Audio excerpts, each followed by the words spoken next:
This is a summary of The Daily Laws, a book by Robert Greene. People have become more and more disconnected from their environment and started to focus inward, living in a world of fantasies and false cultural notions.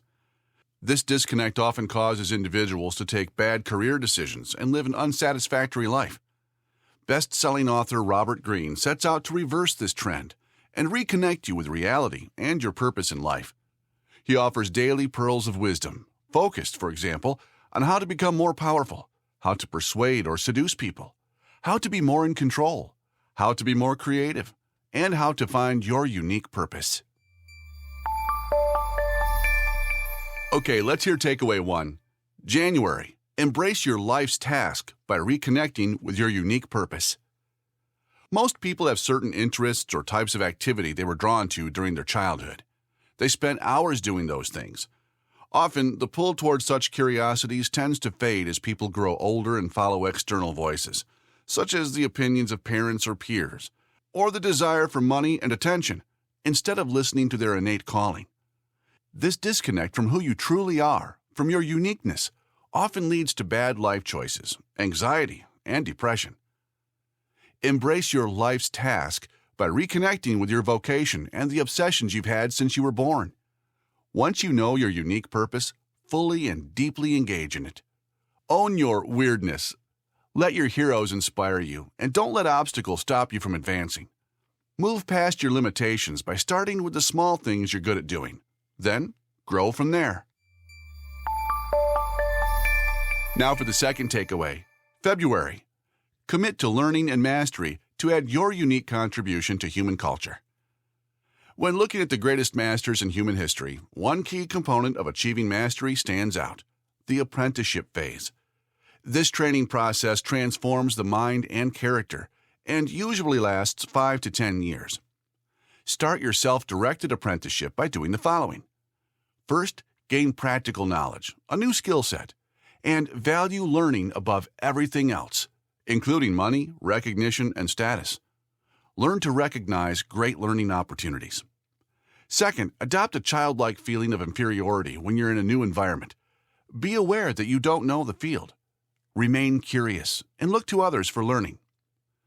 Third, learning by doing yields better results than reading any amount of books or taking courses on a topic. Choose places and positions that offer the best possibilities for hands-on learning in areas that stimulate and excite you. Fourth, choose an apprenticeship that will challenge you and make you stronger, one where you can get objective feedback on your performance and goals. Recognize your weaknesses and work to improve them. And finally, a mentor-apprentice relationship is the most efficient form of learning. Find mentors who connect to your life's task. Move on once you've internalized their knowledge. Your goal is always to surpass your mentors in mastery. All right, here's the third takeaway. March. Apply your skills and achieve mastery. At the end of your practical apprenticeship phase, you'll have gained an inside-out understanding of your field. Now, you get to rewrite its rules, like all masters do. Approach your work like a master by doing the following. First, humans are born with a naturally creative mind, but creativity is something people have to cultivate. People's tendency to be impatient impedes the creativity process. Allow time for your creations to evolve and stay patient. Second, seek peak experiences of flow. Deeply immersing your mind in your work will help you overcome frustration and failure. Third, sharpen your focus to concentrate on one thing for an extended period of time. Develop this habit by, for example, taking up meditation. Fourth, think like a craftsman. It's the work that matters, not money or fame. And fifth, keep your mind fluid by looking for new challenges. Don't become complacent about the knowledge you possess. Expand to related fields, allowing your mind to make new associations between ideas. Constantly remind yourself of how little you really know. Here's the next takeaway. April. Become adept in the arts of power, persuasion, and seduction. Following the rules of democracy and fairness too strictly and ignoring power game dynamics can be crushing. Power games resemble the dynamics of the old aristocratic court. Become adept in the arts of power, persuasion, and seduction by acting as a perfect courtier. First, never outshine the master. Don't show off your talents, as this might encourage fear and insecurity in others. Instead, put your master's skills and abilities in a bright light, and highlight that they're your superiors for a reason. Second, master your emotional responses. Anger and overly emotional responses are signs of helplessness and weakness, not power. Control your emotions. Third, find out who holds the strings. Sometimes it's not obvious who controls the operations. Find the people who do and form bonds with them. Fourth, be merciless with your enemies. Make some of your enemies into allies to neutralize them. Others, you need to crush totally. And finally, do not commit to anyone. Stay independent and commit only to yourself. Okay, let's move on. Here's takeaway number 5. May. Concentrate on studying and understanding other people to master the power play. When you engage with other people, you always have to play the game of power. Some individuals try to appear to have opted out of this game. Be careful around them, since these supposed non-players are often the most adept power players. See through the false fronts people present. Pay less attention to what they say and focus more on their actions. Restrain from judging people right away. Instead, let time reveal their true character. Find out how people handle stressful moments, if they showed responsible behavior in the past, and what they've accomplished. Recognize drama magnet types and deep narcissists. If you see any underlying signs of these behaviors, disentangle yourself from those people and keep your distance. Beware, too, of overly charming, friendly, or accommodating individuals. Time for another takeaway. June. Learn to become a strategist, not a tactician, to reach your long-term goals. If you want others to support you in achieving your long-term goals, learn to become a strategist rather than a tactician. Master the arts of deception and indirection, and you will reach the heights of power. Be like a chameleon and wear whichever mask the moment or the group of people requires. Hide your real intentions. Be mysterious and don't disclose everything about yourself. The key to deception lies in a basic trait of human nature. Many people tend to trust appearances. If you dangle an object or goal you seem to desire in front of people, they will take that appearance for reality. Once they are focused on that, they will fail to notice your real goal. While others take things at face value, you have to stay a radical realist. Figure out what makes others tick. If they are greedy, appeal to their greed. If people want to look charitable and noble, give them that. We've now reached the 7th takeaway. July. Use the power of seduction to get into people's minds and hearts. Seduction is not only what happens between a man and a woman, it runs throughout human culture. People don't have enough seduction in their lives and crave it, so use it to obtain power over them. Every person has natural qualities that make them seductive. It's not about beauty, but about psychology. Start looking at the world through the eyes of a seducer. Seducers are highly empathic and never self-absorbed. They provide individualized and focused attention. Seducers are not constrained to certain roles in life. They can assume many roles. This fluidity makes them irresistible. Beware of displaying insecurity, an anti-seducing and repelling quality. Create heightened experiences, a kind of theater in real life. Lure others into your fantasy world. You are a source of pleasure and an object of desire, who stirs feelings of the transgressive and the taboo. Okay, time for the 8th takeaway. August.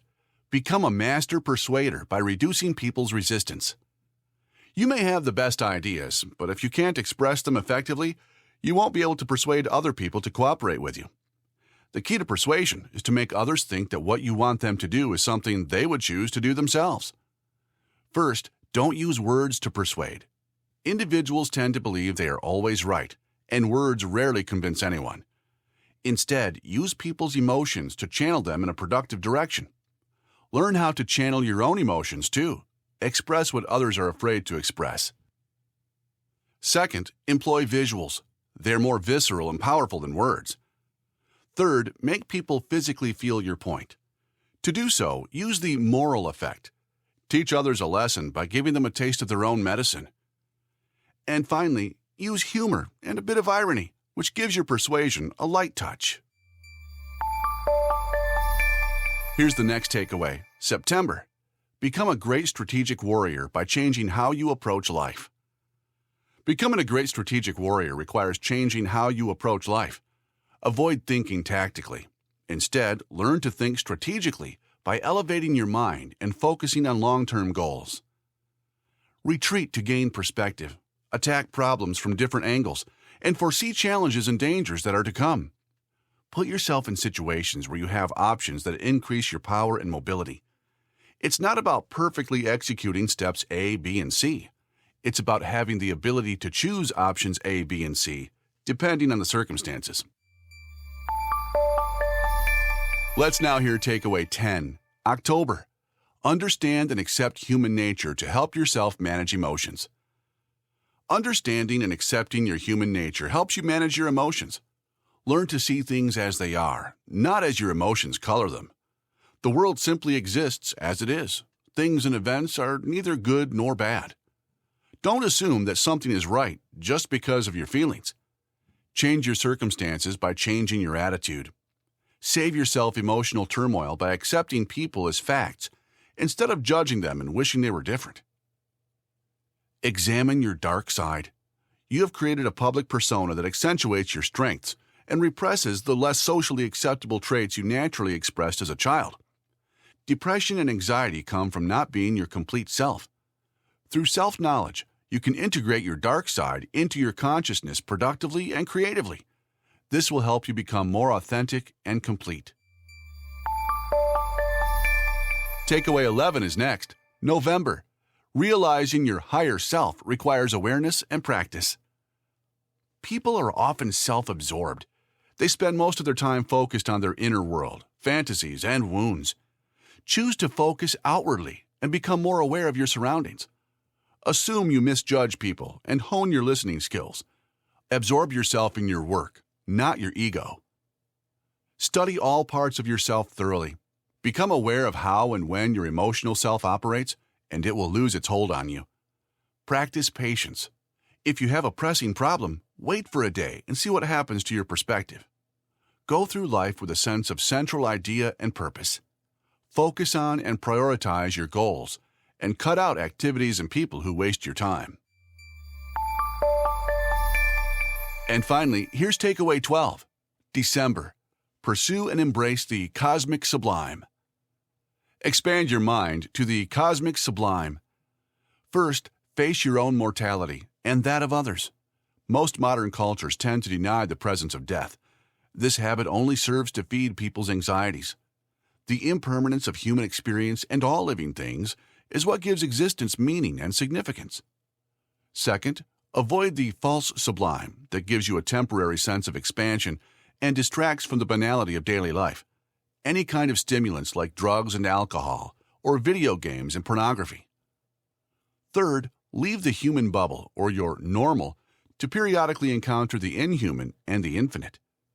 Go to wild places where human influence is not detectable, and leave technology behind. Visit cultures and landscapes that are totally different to what you are used to seeing and experiencing. And finally, immerse your mind in the moment. Seek to get into a state of flow, when you are operating completely in the moment. Integrate being fully present into your daily practice. That was a summary of The Daily Laws, a book by Robert Greene. Here's the 12 takeaways once more. Takeaway 1, January. Embrace your life's task by reconnecting with your unique purpose. Takeaway 2, February. Commit to learning and mastery to add your unique contribution to human culture. Takeaway 3, March. Apply your skills and achieve mastery. The fourth takeaway, April. Become adept in the arts of power, persuasion, and seduction. Takeaway 5, May. Concentrate on studying and understanding other people to master the power play. Takeaway 6, June. Learn to become a strategist, not a tactician, to reach your long-term goals. Takeaway 7, July.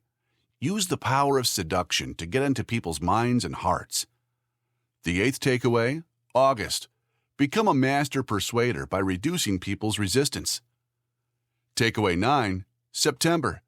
Become a great strategic warrior by changing how you approach life. Takeaway 10, October. Understand and accept human nature to help yourself manage emotions. Takeaway 11, November. Realizing your higher self requires awareness and practice. And finally, takeaway 12, December. Pursue and embrace the cosmic sublime.